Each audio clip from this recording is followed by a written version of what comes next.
ിലൊക്കെ ഒരാത്മാവുണ്ട്. ഏത് രോഗത്തിനും ആ രോഗം വ്യാപരിക്കുന്ന ഒരു സ്പിരിറ്റ് ഉണ്ട്. സ്തോത്രം. യേശു പത്രോസിൻ്റെ അമ്മായിയമ്മയുടെ ജ്വരത്തെ ശാസിച്ചു. അപ്പോൾ എന്ത് ചെയ്തു? പത്രോസിൻ്റെ അമ്മായിയമ്മ എഴുന്നേറ്റു അവർക്ക് ശുശ്രൂഷ ചെയ്തു. ഹല്ലേലൂയ. യേശുവും ശിഷ്യന്മാരും പത്രോസിൻ്റെ വീട്ടിലേക്ക് ചെല്ലുമ്പോൾ പത്രോസിൻ്റെ അമ്മായിയമ്മയ്ക്ക് ജ്വരം പിടിച്ച് കിടക്കുകയാണ്, എഴുന്നേക്കാൻ കഴിയുന്നില്ല, പനി പിടിച്ച് കിടക്കുകയാണ്. കാര്യം ദൈവിക ശുശ്രൂഷയ്ക്ക് വേണ്ടി എന്തു ചെയ്യണം? അടുത്ത സെക്കൻഡിൽ ഇറങ്ങേണ്ട സഹോദരി എന്തു ചെയ്യും? പനി പിടിച്ച് കിടക്കുകയാണ്. പിശാച് കണ്ട ഒരാളെ ബാധിക്കുന്നത് എന്താണ്? അവർ ദൈവത്തിനായി പ്രയോജനപ്പെടല് എന്ന് വിചാരിച്ചാണ് അവർക്ക് രോഗം വരുത്തുന്നത്. സ്തോത്രം. നിങ്ങൾക്ക് മനസ്സിലായോ? നിങ്ങൾ രോഗിയായിരിക്കുമ്പോൾ, നിങ്ങൾ ക്ഷീണിച്ചിരിക്കുമ്പോൾ, നിങ്ങൾ ബലഹീനരായിരിക്കുമ്പോൾ അതുകൊണ്ട് ദൈവത്തിന് നിങ്ങൾ പ്രയോജനപ്പെടത്തില്ല. മറിച്ച് നിങ്ങൾ ആരോഗ്യത്തോടെ, സമാധാനത്തോടെ, സ്വസ്ഥതയോടെ, സാമ്പത്തികമായി അനുഗ്രഹിക്കപ്പെട്ടിരുന്നാൽ നിങ്ങൾക്ക് ദൈവരാജ്യം പണിയാൻ കഴിയും. സ്തോത്രം. ഇത് നിങ്ങൾ തിരിച്ചറിയുക.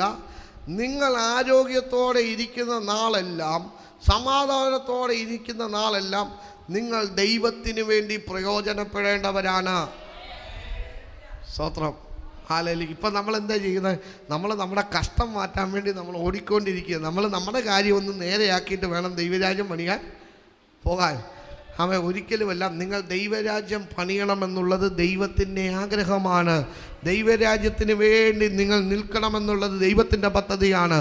അതുകൊണ്ട് നിങ്ങൾ സൗഖ്യമായിരിക്കേണ്ടത് നിങ്ങളുടെ ആവശ്യത്തെക്കാൾ ഉപരി ദൈവത്തിൻ്റെ ആവശ്യമാണ്.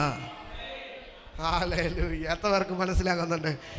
ഞാൻ സാമ്പത്തികമായി അനുഗ്രഹിക്കപ്പെടണമെന്ന് എൻ്റെ ആവശ്യമല്ല, എന്നേക്കാൾ ആവശ്യം ദൈവത്തിനാണ് ഉള്ളത്. നിങ്ങൾ മനസ്സിലാക്കുന്നുണ്ടോ വെളിപ്പാട്? നിങ്ങൾ സൗഖ്യമായി ഇരിക്കണമെന്നുള്ളത് നിങ്ങളെക്കാളും ആവശ്യം നിങ്ങളുടെ ദൈവത്തിനാണ്. ഹല്ലേലൂയ. സ്തോത്രം. അഖിൽ പാസ്റ്റർ വണ്ടിക്ക് 4 ടയറുണ്ട്. ഒരു ടയർ പഞ്ചറായാൽ എനിക്ക് സമയത്തിന് എവിടെയും ചെല്ലാൻ പറ്റത്തില്ല. ആ ടയർ വെച്ച് ഞാൻ വണ്ടി ഓടിച്ചു കഴിഞ്ഞാൽ എനിക്ക് ഒരുപാട് നഷ്ടങ്ങളുണ്ടാകും. 2, എൻ്റെ വണ്ടിക്കും അത് കേടാം. മനസ്സിലായോ? അപ്പം നിങ്ങൾ രോഗിയായി ഇരിക്കുന്നിടത്തോളം കാലം ദൈവത്തിന് എന്ത് ചെയ്യും? നഷ്ടങ്ങൾ. ദൈവിക പദ്ധതികൾ വൈകിക്കൊണ്ടിരിക്കും. പക്ഷെ ഇന്നു പകൽ നിങ്ങൾ തിരിച്ചറിയുക, നിങ്ങൾ ആരോഗ്യത്തോടെ, നിങ്ങൾ സൗഖ്യത്തോടെ എഴുന്നേറ്റാൽ നിങ്ങൾ ദൈവരാജ്യത്തിന് പ്രയോജനപ്പെട്ടിരിക്കും.